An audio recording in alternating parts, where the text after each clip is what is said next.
They ripped apart Nashville with the man advantage in round one. Centering pass, big stop, Smith, rebound, scores!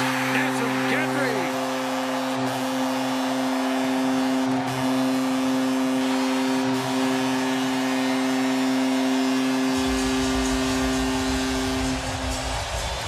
They score with 14 seconds to go in the first, and a power play goal at 32 seconds of the second. New opponent, new decision-making. You know, so often you go behind the puck carrier because he knows he's going to drop it back, and that's what Nugent-Hopkins did. But you can't let Cale Makar just walk right in.